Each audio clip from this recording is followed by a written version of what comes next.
Last part के and में हमने देखा था कि उन सोल्जर ने जुइंग को ढूंढ लिया था। अब आगे जुइंग उन सोल्जर पर ब्लड ड्रेन टेक्निक का इस्तेमाल करता है और अब उसकी ब्लड ड्रेन टेक्निक पहले से बहुत ज्यादा पावरफुल हो गई थी। जुइंग उन्हें चकमा देकर यहाँ से भागने लगता है क्योंकि जुइंग के हमलों का इन पर कोई भी असर नहीं होता है। जुइंग उन्हें इंजर तो करता है पर वो दोबारा अपने आप ठीक हो जाते हैं। जुइंग को भागता हुआ एक सोल्जर देख लेता है और वो जुइंग को एक पंच मारता है। वो पंच इतना पावरफुल होता है कि जुइंग उड़ता हुआ दूर जाकर गिरता है। वो सभी सोल्जर जुइंग को फिर से मारने के लिए आते हैं पर जुइंग खाई में कूद जाता है और यहाँ से भागने लगता है और वो भागते भागते बहुत बड़े टेम्पल तक पहुँच जाता है। जुइंग सोचने लगता है शायद मुझे यहाँ से बाहर जाने का रास्ता मिल जाए और वो टेम्पल के अंदर जाने लगता है। तभी उसे यहाँ पर एक मैजिकल दीवार दिखाई देती है और जुइंग उसे तोड़ता है तो उसे यहाँ एक सीक्रेट रास्ता दिखाई देता है। इसके बाद जुइंग उस रास्ते में आगे बढ़ने लगता है। उसे यहाँ किसी की आवाज सुनाई देती है तो वह एक स्पेयर बनाकर यहाँ चेक करने लगता है और जुइंग का स्पेयर सीधा उस मंकी को जाकर लगता है। उस मंकी को लगता है कि यहाँ कोई खतरनाक बीस्ट या डीमन आ गया। वो डरते हुए कहता है कि तुम कौन हो जो मेरे मास्टर की नींद खराब करने आए हो। साथ ही साथ वो कहता है कि तुम मेरे पास मत आना वरना मैं इस टोकन को डिस्ट्रॉय कर दूंगा और इससे निकलने वाली एनर्जी हम दोनों को मार डालेगी। तभी यहाँ पर एक बर्ड जिसका नाम जिन कुई गोल्डन बर्ड है वो उस मंकी जिसका नाम जिन युवान गोल्डन मंकी उससे कहता है कि तुम्हें इससे डरने की जरूरत नहीं है। वो बस एक ह्यूमन है जो अभी तक ट्रांसेंड रेल्म तक भी नहीं पहुंचा है।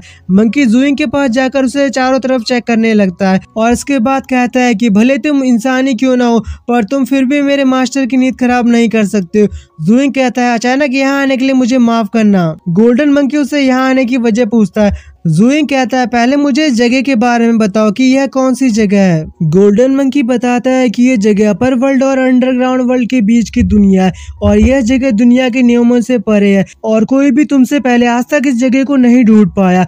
और क्या तुम्हें जगह के बारे में सुनकर डर लग रहा है? क्या तुम्हें रोने का मन कर रहा है? पर तभी अचानक उसे कुछ याद आता है और वो जाकर कुछ लिखने लगता है। जुइंग समझ जाता है कि ये मंकी दिमाग से थोड़ा ढीला है। इसके बाद वो गोल्डन बर्ड कहता है कि तुम यहाँ कैसे पहुंचे? जुइंग कहता है कि मैं ब्लैक विंड क्लिफ से नीचे गिर गया था, इसके बाद मैं यहाँ पहुंच गया। तभी वो गोल्डन मंकी गोल्डन बर्ड से कहता है कि ये बंदा ब्लैक विंड क्लिफ से नीचे गिरने के बाद जिंदा कैसे बच सकता है? वहाँ से जो भी नीचे गिरता है वो मारा जाता है, उसका बचना नामुमकिन है। गोल्डन बर्ड कहता है शायद इसके पास 5 लाइफ होगी इसलिए ये जिंदा है और मुझे इस बात से कोई फर्क नहीं पड़ता है कि ये जिंदा बचे या मर गए। और फिर जुइंग से कहता है कि तुम आकर हमारे मास्टर की नींद खराब नहीं कर सकते।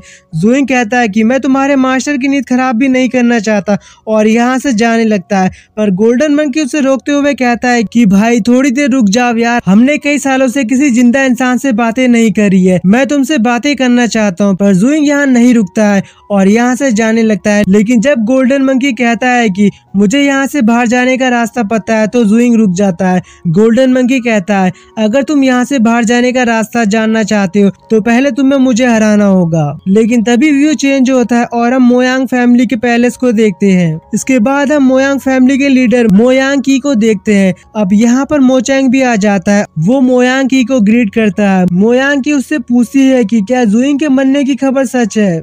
मोचैंग कहता है कि ये बिल्कुल सच है, जुइंग मर चुका है। मोयांग की कहती है कि अच्छा हुआ वो मर गया वरना मुझे उसे मारकर अपने हाथों को गंदा करना पड़ता। और इसके बाद कहती है क्या जुइंग का छोटा भाई फ्यूचर में हमारे लिए प्रॉब्लम खड़ी कर सकता है? तभी यहाँ पर एक बंदा मोयांग चैन भाई कहता है कि हमें उसे खत्म कर देना चाहिए, कहीं वो फ्यूचर में जुइंग से भी ज्यादा ताकतवर बन के हमारे लिए मुसीबत खड़ी न करे। मोचैंग कहता है कि रूल डोंगबो और सियाओ ने तोड़ा था, उनके बच्चों की इसमें कोई गलती नहीं है, हमें उन्हें नहीं मानना चाहिए। मोयांग की सभी से शांत रहने को बोलती है और मोचैंग के अलावा यहाँ से सभी को बाहर जाने को बोलती है। अगले सीन में हम सियाओ को देखते हैं और उससे मिलने के लिए चैन भाई आया होता है और वो जुइंग का नाम लेकर बातें घुमा फिरा कर बताने लगता है। सियाओ के जिद करने पर वो जुइंग के मरने की खबर उससे बता देता है और मन ही मन में कहता है कि तुम उस दिन मैरिज से भाग गई थी इसलिए तुम्हारी जगह मुझे जबरदस्ती अपनी बेटी की शादी उससे करानी पड़ी।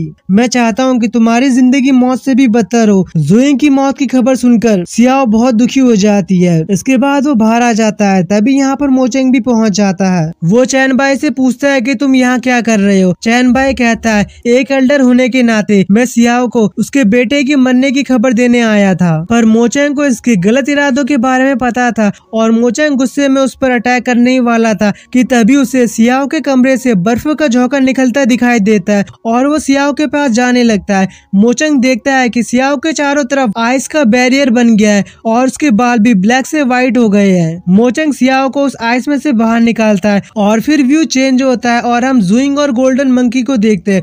वो दोनों लड़ने के लिए तैयार थे। जुइंग गोल्डन मंकी पर अटैक करता है पर गोल्डन मंकी बड़ी आसानी से जुइंग के अटैक से बचता हुआ उसके स्पेयर को पकड़ लेता है और उसे घुमा घुमा कर दूर फेंक देता है। अब जुइंग को भी गुस्सा आ जाता है और वो एंशिएंट गॉड ब्लड की पावर को एक्टिवेट कर लेता है।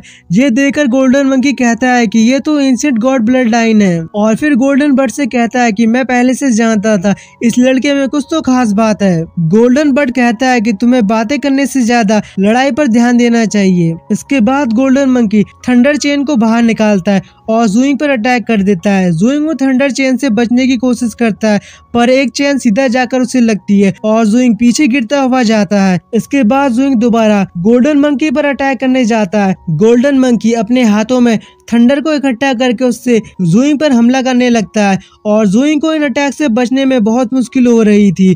जुइंग गोल्डन मंकी के पास जाकर उस पर अटैक करने वाला होता है कि तभी गोल्डन मंकी जमीन में एक पंच मारता है और जमीन में से कुछ पिलर निकलते हैं और जुइंग को पीछे फेंक देते हैं और फिर गोल्डन मंकी एक पत्थर को पकड़कर जुइंग पर अटैक कर देता है। जुइंग उसे डॉज करता है पर ये बस गोल्डन मंकी का जुइंग को उलझाने का प्लान था और तभी वो जुइंग को अपनी चेन से पकड़ लेता है और उसे ऊपर फेंक देता है। इसके बाद वो जुइंग पर पावरफुल थंडर अटैक करता है और यहाँ पर एक जोरदार धमाका होता है पर हम देखते हैं कि जुइंग बिल्कुल सही सलामत था और वो गोल्डन मंकी पर भी अपने स्पेयर से अटैक कर देता है। अब गोल्डन मंकी का गुस्सा और भी ज्यादा बढ़ जाता है और वो जुइंग पर पत्थरों से अटैक कर देता है लेकिन जुइंग सभी पत्थरों से बचने लगता है पर तभी गोल्डन मंकी दोबारा अपनी चैन से जुइंग को पकड़ने की कोशिश करता है। गोल्डन बर्ड कहता है कि तुम्हारी ये ट्रिक दोबारा काम नहीं करने वाली है और होता भी ऐसा ही है। जुइंग उससे बचते हुए गोल्डन मंकी पर अटैक करके उसे पीछे धकेल देता है। गोल्डन मंकी हार नहीं मानता है और वो फिर से कोशिश करता है और इस बार वो जुइंग के स्पेयर को पकड़ लेता है और कहता है अगर तुम्हारा वेपन ही तुम्हारे पास ना हो तो तुम फाइट किससे करोगे। जुइंग कहता है मैं भी इसी का इंतजार कर रहा था और वो गोल्डन मंकी की चैन को ही तोड़ देता है और इसके बाद जुइंग अपनी एक नई टेक्निक का यूज करता है। गोल्डन मंकी कहता है कि ये तो वॉन वू फायर है